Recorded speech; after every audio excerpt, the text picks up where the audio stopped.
Welcome back, friend, and good afternoon to everyone.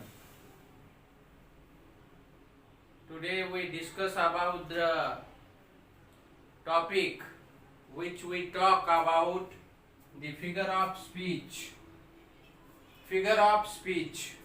भाषेचे अलंकार. भाषेचे अलंकार म्हणजे फिगर ऑफ स्पीच. तर आज आपण या फिगर ऑफ स्पीच मध्ये शिकणार आहोत की डेफिनेशन काय याची. डेफिनेशन काय. डेफिनेशन म्हणजे व्याख्या. What is the definition of figure of speech.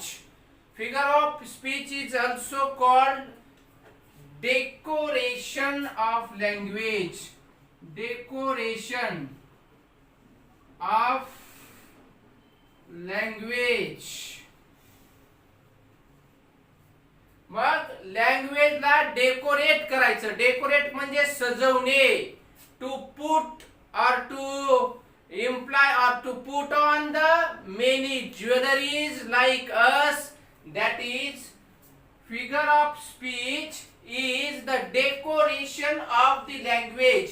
It means we have produced or we have put them or put into the decorative words to their meaning of the sentence, and that is why it is called figure of speech. So figure of speech is used in the poem. Used in poem. And number second, in the figure of speech there is a comparison between the objects. तर याच्यामध्ये comparison होते. Figure of speech म्हणजे comparison होते दोन वस्तूची, दोन व्यक्तीची आणि त्यांच्या गुणांची, क्वालिटीची, त्यांच्या गुणाची, त्यांच्या उपमेची आपण तुलना करत असतो या फिगर ऑफ स्पीच मध्ये.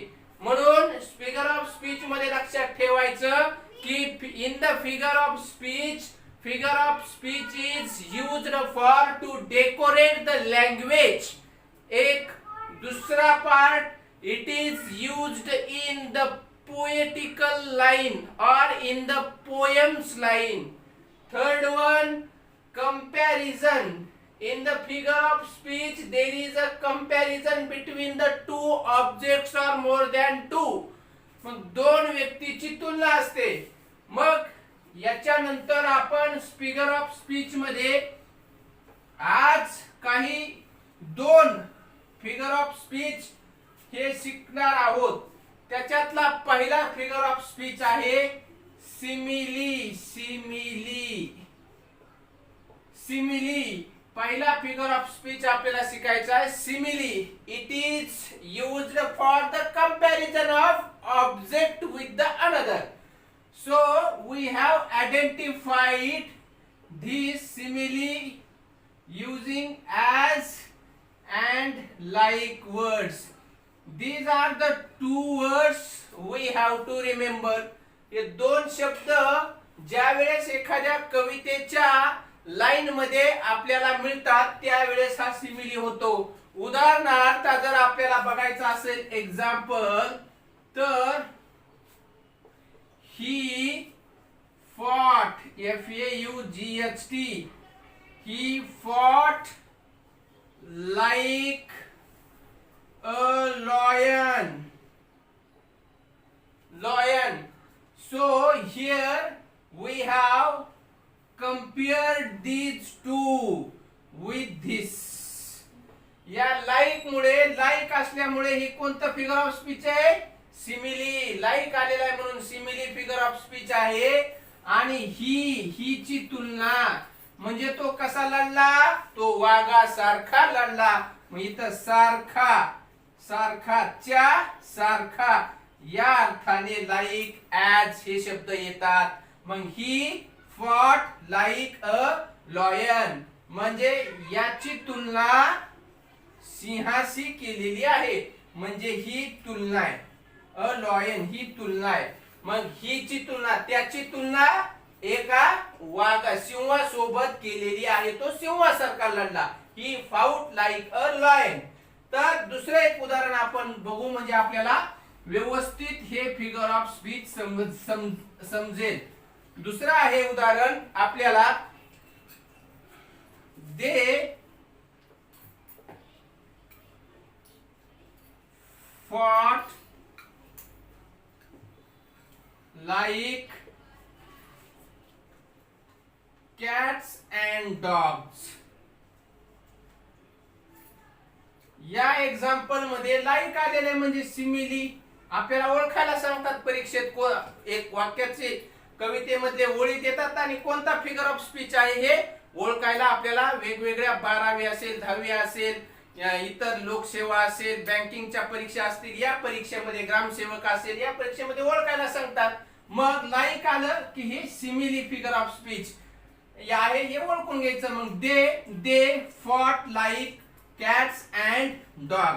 आता इथं कॅट अँड डॉग सोबत तुलना त्यांची आहे, म्हणजे ते कसे भांडण खेळाले, जसे कॅट्स अँड डॉग्स खेळतात तसे. मांजर आणि कुत्रे ज्या पद्धतीने भांडतात त्या पद्धतीने कोण भांडतायत, ते कुणीतरी भांडतायत. म्हणजे त्यांची तुलना इथं कॅट अँड डॉगशी केलेली आहे. तसा अर्थ आपण इथं समजून घ्यायचा आहे. त्याची याच्याशी तुलना हे लक्षात ठेवायचे. इथं तुलना दोघांची, लाईक शब्द आलेला आहे म्हणून सिमिली. पुढचं उदाहरण आहे, पुढचं एक उदाहरण आहे, पुढचं उदाहरण आहे, he is as strong as an ox. बघा तो कसा आहे शक्तिशाली. स्ट्रॉंग म्हणजे शक्तिशाली, शक्तिमान. तो कसा शक्तिशाली आहे, जसा बैल आहे, म्हणजे बैला सारखी त्याची ताकद आहे. त्याची तुलना म्हणजे या हीची तुलना कशासोबत, an ox या शब्दासोबत.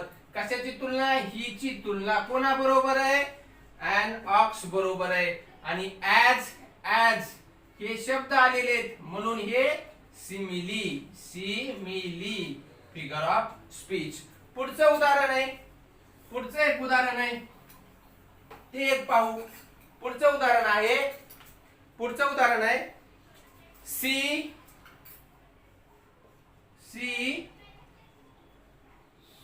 swims like a dolphin. आता ती कशी पोहते, जसा डॉल्फिन मासा पोहतो पाण्यामध्ये.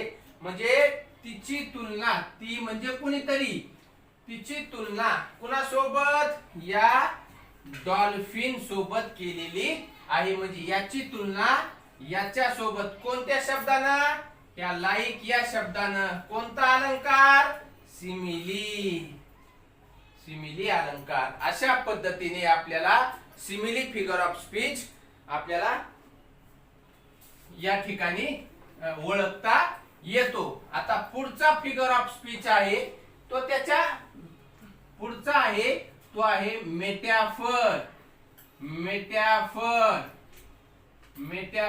त्याला मराठीत रूपक म्हणतात, रूपक अलंकार म्हणतात. रूपक अलंकार, मेटॅफर फिगर ऑफ स्पीच म्हणजे रूपक अलंकार. म्हणजे उपमेय हे उपमानच असते. म्हणजे याच्यामध्ये it is implied as simile. ही त्याची डेफिनेशन आहे. It is implied as simile. तो कशासारखा असतो, सिमिली सारखाच असतो. कोणता, हा मेटॅफर फिगर ऑफ स्पीच हा सिमिली सारखा असतो. म्हणून किंवा त्याच्यामध्ये दुसरी एक गोष्ट लक्षात ठेवायची की in the metaphor there are no words we have found in simile as like and as हे शब्द या मेटॅफर मध्ये पाहायला मिळत नाहीत आणि मेटॅफर मध्ये तिसरा महत्वाचा मुद्दा लक्षात ठेवायचा. Third one is direct comparison असते. डायरेक्ट कंपॅरिझन असते कशामध्ये? या मेटॅफर फिगर ऑफ स्पीच मध्ये डायरेक्ट कंपॅरिझन आपल्याला पाहायला मिळते. कशी मिळते आपण उदाहरणावरून कळू. Let us we have see an example of metaphor figure of speech. So example is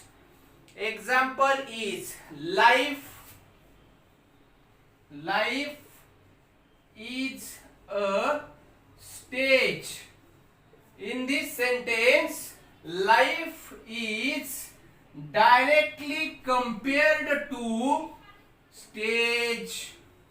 So here like and as words are not seen in the metaphor figure of speech, so here we have not find words like and as, so it is direct comparison. So life is compared with a stage. म्हणजे जीवन हे एक व्यासपीठ आहे असं, म्हणजे जीवनाची तुलना व्यासपीठाशी केलेली आहे. दुसरं आपल्याला उदाहरण आपल्याला सांगता येईल. Second one is here we have take camel